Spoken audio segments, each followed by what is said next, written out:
On both? Make me look tanned. Only on both.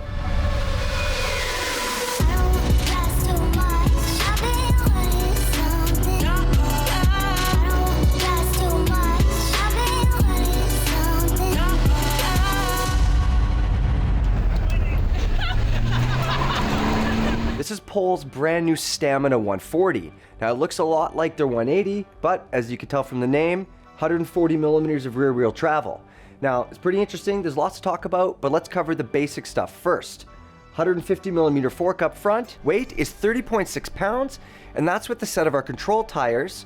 Now, I know what you're thinking, that's a fair bit of money, but you're not even getting carbon. This thing, it's aluminum from front to back, but Pole is doing something pretty interesting here. The front triangle is machined in 2 halves and then glued together. There's special channels cut in the halves to get the gluing nice and strong. And I know some of you are freaking out about that out there, but there's a ton of airplane parts, car chassis, things like that are glued together. And I think it gives it a pretty unique look. It's just a simple dual link design. Both links rotate clockwise, and they use a big clevis that wraps around the seat tube to drive the shock. Now, Pole also says that they've got a little more anti-squat on this thing than they did on the machine, the previous version, so it should pedal quite well too.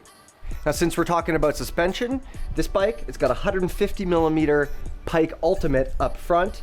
Wheels are from Mavic, they're D-Max. You don't see them that often, especially spec stock on a bike, but there you go. Drivetrain, SRAM XO 112 speed. This bike, 2 water bottles inside the front triangle. You know me, I love water bottles on a bike. So you can actually put 3 all together because there's another mount down here if you're using the supplied Fidlock bottles. Threaded bottom bracket, I know you guys all like that, but there are no ISCG tabs around it. That's where the bottom link rotates. Instead, Pole has gone for a direct mount system, just bolts in right there. A lot simpler, a lot lighter than a full-on chain guide.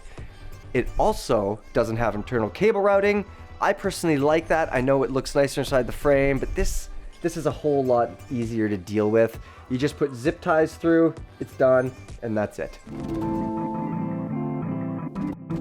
As far as setup notes go, Levy and I are similar weights, so we ran similar tire pressures. We had 21 pounds in the front, 23 in the rear, and that's on the Maxxis control tires that we're using, and those all have the XO Plus casing. As far as suspension setup, 165 pounds, right around 30% sag, and then 75 PSI in the fork. I'm 5'10", Casimir, how tall are you? 5'11". We're on a medium, and now that's a little bit different than our other test bikes, which are all larges, but Pole sizing is a little bit different. So mediums, anybody who's 5'11" and below, so that's both Casimir and I, but they have very steep seat angles. It's almost 80 degrees, and the top tube, 600 millimeters. Yep. So don't be thrown off by the long reach number. It's kind of a whole package. They've thought out that geometry, and so we went with what they recommended to see how it works. So Levy mentioned that steep seat tube angle, and that's really the first thing you notice when it comes time to climb. You're nice and upright, has a 470 millimeter reach, which is pretty normal, but that top tube length, you're just kind of right over the bars, pedal up lots of things. One thing I did notice when climbing is the longer chainstay length. It's 450 millimeter chainstays.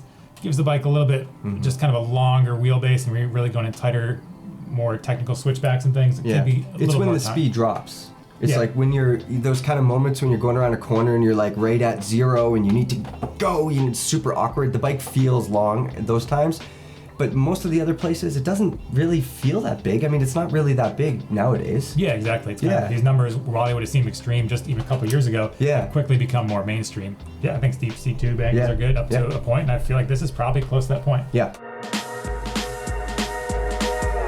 So descending, I think that's what most people are going to be interested in with this thing. It's really where the bike comes alive, and it dominated this test, didn't it? Yeah, exactly. Other 3 bikes. Yeah, it feels like the biggest bike, and on the downhills, that's a benefit. You can really carve this thing. Where we are in Pemberton, there's kind of a lot of longer, steeper chutes where the trail's well built. You can open it up, have some speed, and just your position, you're nice and centered in the middle of the bike, and you can go really fast. I don't think I've ever felt more comfortable on a bike in loose corners. And again, you mentioned that like centered feeling, the fairly long rear end and the longish front end, everything just like kind of comes together. But I think one place it falls short compared to some of the other trail bikes is that it's not as energetic on the trail, you might say. It's more likely to stay a little closer to the ground. Yeah. Yeah. There's some bikes that just every time you hop on them, you just feel like you're hopping off everything, doing little manuals, wheelies, whatever. This one, you're kind of just going straight and plowing. As far as how the suspension itself feels on the bike, it did a good job. I mean, it handled all the rocks that we plowed it through, but I never felt like the compression tune was quite light enough. It kind of has, it's almost like the shock is the King Creek inline shock. It's very adjustable. We have high speed, all of the adjustments, low speed compression, high speed, low speed rebound. But even pretty open on the low speed compression, it kind of felt like it had more damping than I would have preferred. Yeah, I think the bike would feel more lively with somebody else's shock, and that's not to say this is the wrong shock. It would be interesting to try it with something different, for sure. Something a little more active. Yep.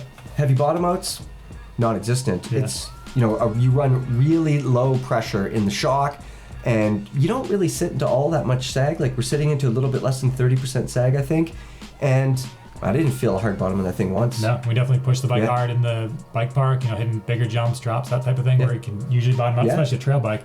No issues here. I had my second fastest lap time on this bike, but it was raining that day, so it's kind of one of those things. But excuses! For me, it was the fastest bike by far, and I think it could have been even faster. So it was 6.2% faster than the next fastest bike. No matter what the numbers say, every time we went on the trail, even if we didn't have stopwatches or timers or anything going, you just feel like it's going fast and it wants to go fast. Yeah, easily the most capable when it comes to speed. The Pike Ultimate on the front, I mean, it was invisible. And I think that's like the biggest compliment you can make of suspension. For me, the two standouts, the Mavic D-Max wheels, we don't see those that often, do we? Yeah, they're not a normal spec, No. Especially coming in with a complete build. Yeah, exactly, but zero issues. And then the Bike Yoke Revive dropper seat post, I like the remote, rock solid. Code RSC brakes, those are always nice to see. They're starting to make their way on trail bikes, kind of originally designed for downhill bikes, but now more people spend time on them. They're pretty powerful. They're the really brakes that this bike deserves. Oh yeah, exactly. And then the final spec note is that this bike comes with Huck Norris tire inserts already installed. We did remove them to make it a level playing field between all the bikes, but it's a nice little feature. Not that many bikes these days are coming with tire inserts. First one, obviously this thing insanely capable basically everywhere. It's easy to ride fast, it's easy to ride down the steep stuff, it's easy to ride a little bit out of control. This bike, when it comes to seat angles, it's kind of right on the bleeding edge of this thing. It's almost 80 degrees. And we used to think Leo was crazy. I've said that a few times. He's probably still a little bit crazy. Leo from Pole, but he's also right. This is the best handling bike in the group. So the two other pluses of this bike, first of all, the component spec, there's no real issues there. The stuff just works. The other thing, look at this thing. Like, the manufacturing, how it was made, aluminum halves glued together, like, that's cool as hell. Yeah. And I think that just the fact that it is aluminum, I think that's going to appeal to a lot of people that aren't really on the carbon wagon. As far as the cons go for this bike, it might not be lively or energetic enough for some riders. It just kind of depends what flavor of trail bike you're searching for. It also might just be a little bit bigger or longer than some riders are looking for. Depends on your trails. If you have super tight, super technical things, there's bikes that are going to be easier to navigate on that type of terrain. Hold on a minute. Record scratch. Whoa! I broke the pole. Man, that's my favorite one. Not good. You sickos love to watch that slow-mo huck to flat stuff. This is what happens.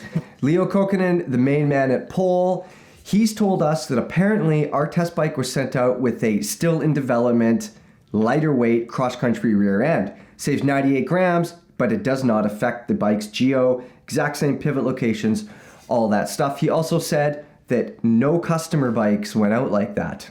So this brace on the cross-country swing arms, it's around 2.5 millimeters thick, and on the production Stamina 140 swing arms, it's about 3.5 millimeters thick. The good news is that the geometry of the bike is the same as if we'd had a full production version, so all the ride impressions, those still hold true.